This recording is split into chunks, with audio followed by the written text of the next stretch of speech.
ஒவ்வொரு மாதமும் 3 மில்லியனுக்கும் அதிகமான பார்வையாளர்களை சென்று சேரும் எங்களது 3 சேனலிலும் உங்கள் நிறுவனத்தை விளம்பரப்படுத்த வேண்டுமா? கீழே உள்ள எண்ணை தொடர்பு கொள்ளுங்கள். அவர் எப்பவுமே தடுமாறிடுவார். அவர் என்ன செய்யணும் நிதானம் இழந்து தான் இருப்பார். விஜய் பொறுத்த மட்டும் தமிழ்நாட்டில் என் படம் ரிலீஸ் ஆகலைன்னா எவன் படமும் ரிலீஸ் ஆகக்கூடாது.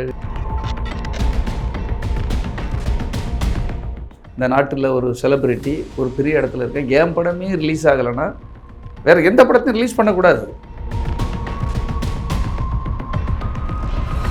அவங்க அப்பா சொல்கிறது அப்போவுமே கொஞ்சம் அவங்க கேட்குறது கிடையாது. அப்போவுமே கொஞ்சம் ஒரு சின்ன தடுமாற்றங்கள் தான். வாழ்க்கையிலே நன்றி சொல்லி எனக்கு ஒரு பரிசுலாம் தந்தது அந்த இதில் தான். எனக்கு தலைவா படத்தில் சிஎம் அவர்களை பார்த்து கொஞ்சமாக கற்றுக்கணும். நீ சிஎம் ஆகணும்னு நினைக்கிறீங்க இல்லை, உயிரோடு இருந்து செத்துக்கிட்டு இருக்கான் தினசரி. நீ 30 ஆண்டுகள் இவன் 30 ஆண்டுகள் மட்டும் இருந்த பிறகு வயசு 60 ஆகிடுச்சு. நீங்கள் எவ்வளவு பெரிய உச்சத்துக்கு போனாலும் சரி, ஒரு நாள் நீங்கள் அது தூரம் எவ்வளோ தூரங்கிறது உனக்கு ஆபத்து அதிகம் பாங்க. நீங்கள் பக்கத்திலே இருக்கும்போது கீழே விழுந்துட்டீங்கன்னா ஒன்றும் செய்யாது. நீங்கள் உச்சத்துக்குன்னு சொல்லிட்டு இருக்கீங்க, நீங்கள் கீழே வந்துதாங்க. இது வணக்கம். இன்று நம்மோடு இணைந்திருக்கிறார் திமுக மாநில வர்த்தக அணி துணை செயலாளர் அண்ணன் PT செல்வகுமார் அவர்கள். வணக்கம். வணக்கம் சார். கிட்டத்தட்ட 27 வருடங்கள் விஜய் அவருடைய பயணம். நான் நேரடியாக அப்படியே இன்சிடென்ட் வச்சு நான் போயிடுறேன். ஏன்னா பல சேனல்களில் நீங்கள் சொல்லியிருக்கீங்க. 2013 தலைவா, 2015 புலி. அப்போ 2013 தான் பிரச்சனை வருது. நான் வந்து ஒரு மாவட்ட செயலாளர்கிட்ட பேசினேன். அதாவது விஜய் ரசிகர் மாவட்ட செயலாளர். அவர் உங்களெல்லாம் நல்லா சொல்கிறார். எனக்கு PT செல்வகுமாரன்லாம் நல்லா தெரியும். இன்றைக்கி வந்து அவர் மதுரையில் பூக்கடை வச்சுருக்கார். சொத்து எல்லாத்தையும் இழந்து, விஜய்க்காக இழந்து, வாழ்வாதாரத்தை இழந்து ரொம்ப கஷ்டப்படுறார். ஒரு நாளைக்கு 200-300 ரூபா சம்பளம், அதாவது 40 லட்சம் வரைக்கும் செலவு பண்ணவர் இன்றைக்கி 300-400 ரூபா சம்பளத்துக்கு வேலைக்கு பார்த்துட்டு இருக்காரு. அவர் சொன்ன விஷயம் என்னென்னா, புசி ஆனந்த் தான் விஜய்யும் SACயும் கேம் பண்ணி கொடநாடு கூட்டு போய் விட்டு வந்துட்டாரு அப்படின்னு சொன்னார். அந்த சம்பவம் என்ன நடந்துச்சு? அந்த நாள் யார் தூண்டி விட்டு அவரை கூட்டு போனது? இல்லை, தலைவா பட பிரச்சனை வந்தோன்னா அவருக்கு என்ன செய்யணும் முதல்ல தடுமாறி தான் இருந்தார். அவர் எப்பவுமே தடுமாறிடுவார். அவர் என்ன செய்யணும் நிதானம் இழந்து தான் இருப்பார். விஜய் பொறுத்த மட்டும் நிதானம் இழந்துருவார். நான் சொன்னேன், கட்ஸோட நம்ம எதிர்த்து நிற்போம். தமிழ்நாட்டில் என் படம் ரிலீஸ் ஆகலைன்னா எவன் படமும் ரிலீஸ் ஆகக்கூடாது. இப்படி போகும் சார், இந்த ஸ்டைலில் போகும் சார். ஒரு படம் தானே நம்ம வாங்கி வைக்கலாம், வாங்கி இந்த ப்ரொடியூசரை விட்டுருவோம். படம் என்றைக்குனாலும் வரத்தான் செய்யும். அப்படிலாம் பண்ணலான்னு சொன்னால் அந்த இதுக்கெல்லாம் அவருக்கு நிதானம் கிடையாது. நிதானம்னு ஒன்று இருக்கு இல்லையா? ஒரு படத்தை ரிலீஸ் பண்ணால் நான் இன்கம் டேக்ஸு நான் வந்து டேக்ஸ் பண்ணுறேன். இந்த நாட்டில் ஒரு செலிப்ரிட்டி ஒரு பெரிய இடத்துல இருக்கேன், என் படமே ரிலீஸ் ஆகலைன்னா வேறு எந்த படத்தையும் ரிலீஸ் பண்ணக்கூடாது. இந்த ஆங்கிளில் போகும் சார். அப்போ தான் இந்த நாட்டுக்கு நம்ம ஒரு பெரிய பிரபகண்டா பண்ண. என்ன சொன்னார் சார் அதுக்கு? யார் எல்லாம் கேட்டுட்டு அப்படி இப்படின்ட்டு அந்த கட்ஸுன்னு ஒன்று இருக்கு இல்லையா? இல்லை, கட்ஸுங்கிறது அவர்கிட்ட கிடையாது.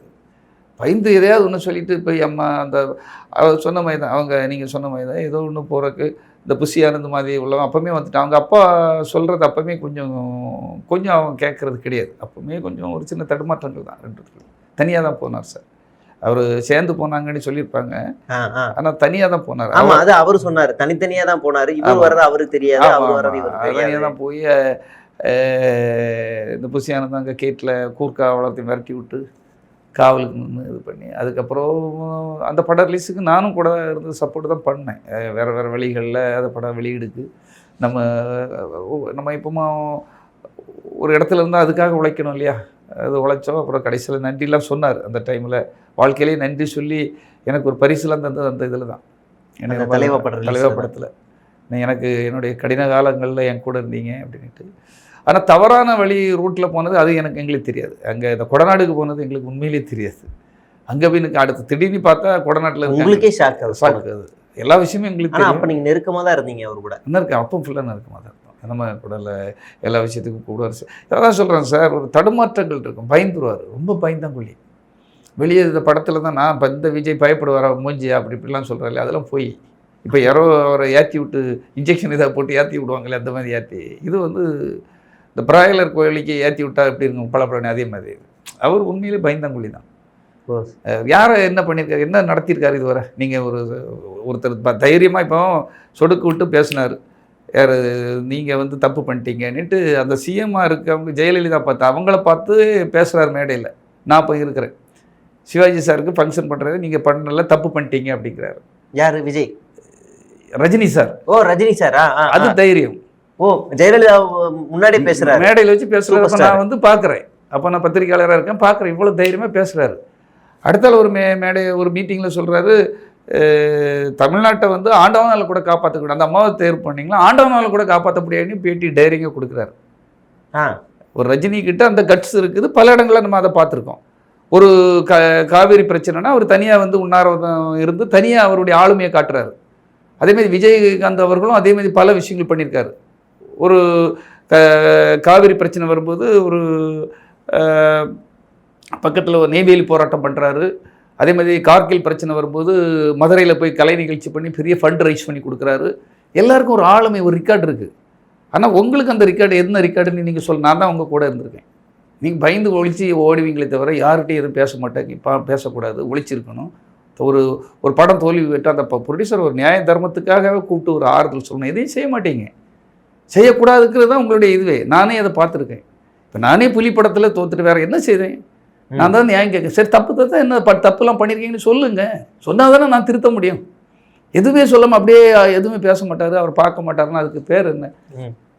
எந்த ஒரு கோர்ட்லேயும் ரெண்டு பக்கமும் விசாரிக்க தானே சார் நீதிபதி, எல்லாம் விசாரித்து நியாய தர்மத்தெல்லாம் கொலை குற்றவாளிகிட்ட கூட ஏப்பா நீ கொலை பண்ண, காரணம் ஏதாவது சொல்லுப்பா கேட்குறாங்கல்ல. ஆனால் எதுவுமே கேட்காம ஒன் சைடாக தண்டனை கொடுக்கறதுக்கு பேர் என்ன? பலருக்கு அது நடந்திருக்கு. அது ஒரு தான் தோன்றித்தனம், அது அவருக்குள்ள இன்னும் அது வரல.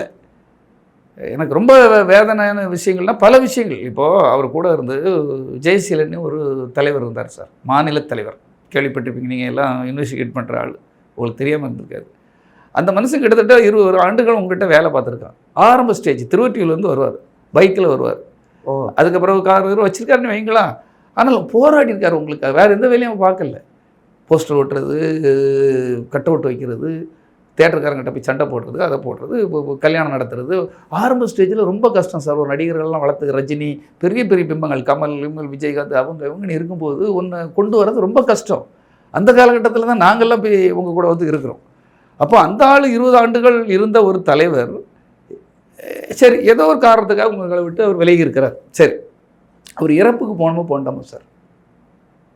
அவர் இறந்து போயிடுறாரு சார். பாவம், 2 பிள்ளைகள் இருக்குது, ஒரு மனைவி என்ன வேதனைப்படுவாங்க. போகலை சாவு. அவனுடைய 20 ஆண்டுகள் ஒரு மெயின் போர்ஷன் 50, ஒரு மனிதனுடைய வாழ்க்கையில் பாதி 50% அவங்க விட உழைச்சிருக்காரு. அவர் என்ன இது துரோகம் வேணாலும் உங்களுக்கு பண்ணியிருக்கட்டும், ஒரு இறப்புக்கு போகணுங்கிறது ஒரு நியாயம் இல்லை சார்.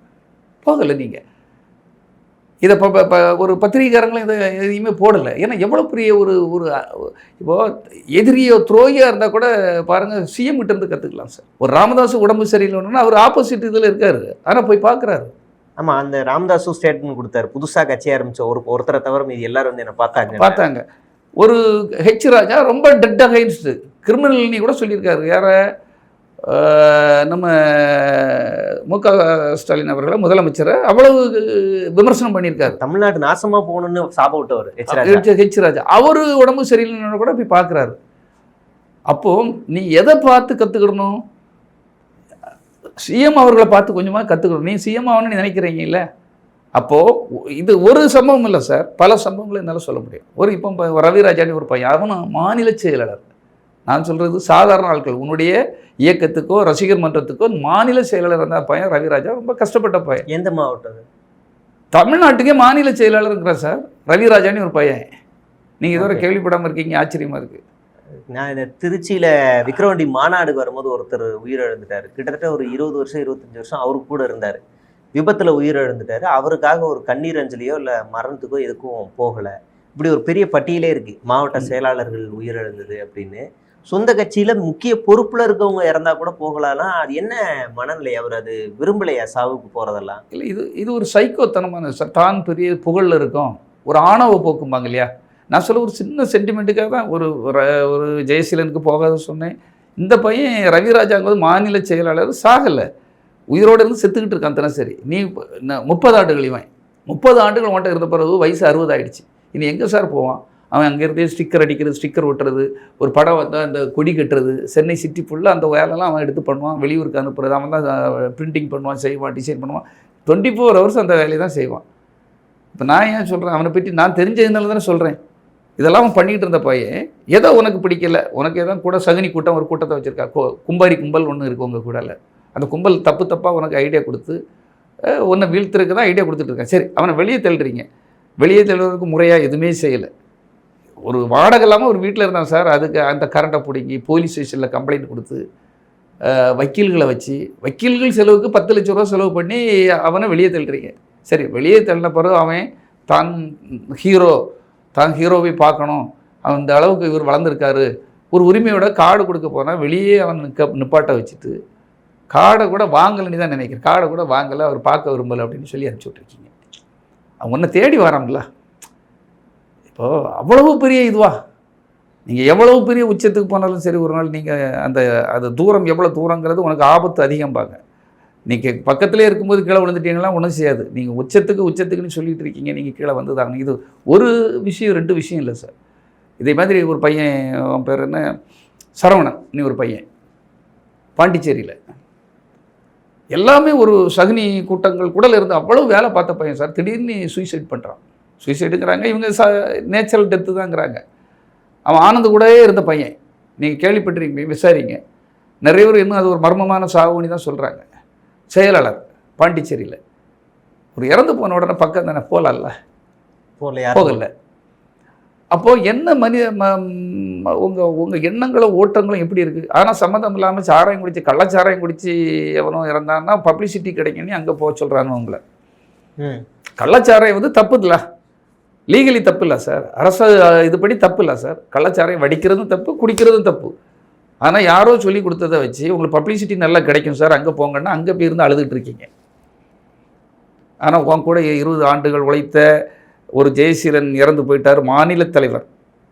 அவர் இறந்துப்புக்கு பக்கத்தில் தான் இருக்குது திருவெட்டியூர். 1/2 hour 3/4 hour ஆகும்.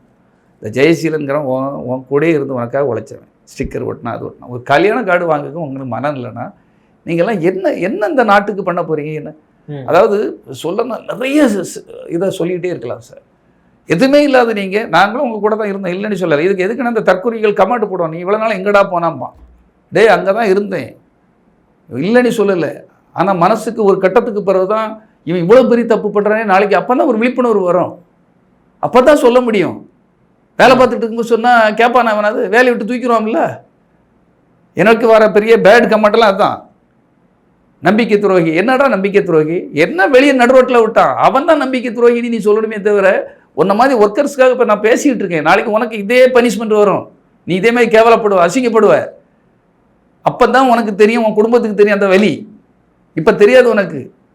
நான் வேலையை விட்டு போன அப்புறம் அந்த வலி என் மனைவிக்கு தான் தெரியும், என் குழந்தைகளுக்கு தெரியும். இப்படி நடுரோட்டில் விட்டுட்டானே, 30 ஆண்டுகள் அவனுக்காக எத்தனை வரை பகைச்சிருப்பாங்க. விஜயகாந்த் அவர்கள் முதல் பலர் ஹீரோக்களை நம்ம பகைச்சிருக்கோம். அப்போ திடீர்னு நீங்கள் விட்டுட்டீங்கன்னா அவனுடைய நிலைமையை நினச்சி பாருங்க சார். ஒரு ஒர்க்கர் பாவம் இல்லை. நான் என்ன மட்டும் சொல்ல, நான் உழைக்க தெரிஞ்சவன், கஷ்டம் எந்த இதுலையும் நீந்தி வர, நெருப்பாட்டில் கூட என்னால் நீந்துறது கடவுள் எனக்கு ஒரு திறமையை கொடுத்துருக்கான், நீந்தி வந்துடுவேன். அத்தனை தொழில் தெரியும். ஒரு இடத்துல ஒரு சின்ன இடத்த போட்டு ஒரு பில்டிங் கூட கட்டி கொடுத்து நான் வந்து எனக்கு என் தொழிலை பார்த்து 4 பேருக்கு வேலை கொடுக்குற அளவுக்கு எனக்கு கடவுள் ஒரு ஆற்றல் தந்திருக்கான். ஆனால் எல்லாராலையும் அது முடியாதுல்ல. ஆமாம். அப்போ ஒரு இதே மாதிரி ஏசி குமார்னு ஒரு இணைச் செயலாளர், அந்த மாநில இணைச் செயலாளர், ஊரை விட்டு வந்து தஞ்சாவூரில் விட்டு வந்து ஒரு தாய், வயசான தாய், ஒரு அப்பந்தான் ஒரு கல்யாணம் கட்டியிருக்கான். அவனும் இதே மாதிரி 20-25 வருஷமாக அங்கே இருந்த பையன். அங்கேயே அங்கேயே இருந்து எல்லா வேலையும் பார்ப்பான். நைட்டு 2 மணி வரை வந்து இந்த கொரியர் போடுவான். எல்லா ஊருக்கும் இந்த ரசிகர் மன்றத்தை கார்டு அனுப்புறது, ரசிகர் மன்ற ஸ்டிக்கர் அனுப்புறது, படம் ரிலீஸ்னா அவ்வளோ ஒர்க் பண்ணுறது, போஸ்டர் அனுப்புறது, எல்லாம் இந்த ரசிகர் மன்ற மேட்ரு வேலைகள் எல்லாம் பார்க்குற பையன். ஏதோ ஒரு காரணத்துக்கு உங்களுக்கு பிடிக்கல, உங்கள் அப்பா கூட இருந்ததுனாலே ஏதோ ஒரு காரணங்கள் யாவது வேணாலும் கண்டுபிடிக்கலாம் சார் வெளியே தள்ளுறதுக்கு. அந்த பையனை வெளியே தள்ளுறது எப்படி தள்ளணும்? உங்க கூட வேலை பார்த்தவங்க இல்லை, அவனே இதே மாதிரி தான் சார். கரண்ட் சாக்கு வச்சு, போலீஸ் வச்சு மிரட்டி அழுதான், கண்ணீர் விட்டு எனக்கு வேறு எதுவுமே இல்லை. அந்த தாய், வயசான தாய், அது நினச்சி பாருங்கள். மனைவி எப்போ தான் அவனை நம்பி விஜயுடைய கிட்ட வேலை பார்க்குறான்னு நம்பி தானே அவனுக்கு அந்த பொண்ணு கல்யாணமாகி வந்திருக்கோம். பொண்ணு கட்டி எப்படி கொடுத்துருப்பாங்க? விஜய்கிட்ட இருக்கான், விஜய் இருக்கிறதால பார்த்துக்கூடாரு, அவர் வரிய வள்ளல் மாதிரி தானே படங்களில் வராரு, அந்த வள்ளல் தன்மை இருக்கும், அவர் நல்லா வச்சுருப்பாருன்னு நினச்சி தானே ஒரு பொண்ணை கட்டி கொடுத்துருப்பான். அந்த பொண்ணை கட்டி கொடுத்து அப்போ தான் 1 வயசு ஆகுது குழந்தை. அந்த பையனை வந்து அவன் என்ன தப்பு தான் பண்ணி அந்த வீட்டில் இருந்துட்டு போகிறான், என்ன ஆகிடப்போகுது, வேலையை விட்டு தூக்கிடு, அது ஓகே, அதில் இருந்துக்க ஏதாவது வேலை பார்த்து பொழைச்சிக்கின்னு சொல்லலாம் இல்லையா, இடத்த காலி பண்ணு அப்படிங்கிறான். ஓ, இதுக்கு பேர் என்னன்னு நினைக்கிறீங்க நீங்கள்? ஒரு ஜேர்னலிஸ்ட்டாக நீங்கள் நினச்சி பாருங்கள். இவ்வளோ மூர்க்கமானவரா? ஆமாம் சார், நான் சொல்கிறதுல நீங்கள் வேணால் அந்த பையன் குமாருங்கிற பையன்கிட்ட, அவன் இப்போ இங்கே இல்லை, யாரோ ஒரு பையன், ஒரு ரசிகர் மன்றத்தில் உள்ள பையன் தான், அவனை எங்கேயோ வெளிநாட்டில் ஒரு எங்கே ஃபேன்சி ஸ்டோர்ஸ் எங்கேயோ ஒரு கடையில் கொண்டு இப்போ வேலைக்கு பாவம் அனுதாபத்தில் அவன் வாழ்க்கை சூசைட்லாம் அந்த அளவுக்கு போயிட்டான் அந்த பையன். அதாவது எதை பற்றி நினைக்க மாட்டார் சார், அவனுக்கு ஒரு குடும்பம் இருக்கவில்லை, அது என்ன ஆகும். இந்த டச்சப் ஒருத்தர் கூட இருந்தார், மேக்கப் மேன், அவரை அடித்தார் அப்படின்னு அவர் சமீபத்தில் ஒரு சேனல்லையும் இன்டர்வியூ கொடுத்துருப்பாரு. கூட இருக்கிறவங்க யார் மேலேயாவது இருக்க கோவத்தை கூட பக்கத்தில் அப்பாவிகள் யாராவது அவரையும் அடிக்கிறது, துன்புறுத்துறது, இந்த மாதிரியான கேரக்டர் கூடயும் அவர் செய்வார்.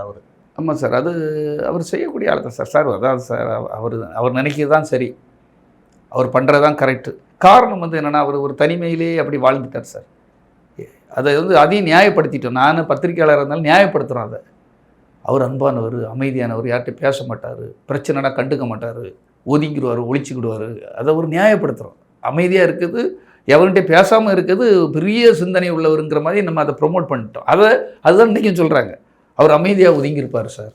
அமைதியாக ஒதுங்கி இருக்கிறது ஒரு பெரிய வீரமா, இல்லை அது ஒரு பெரிய தர்ம குணமா?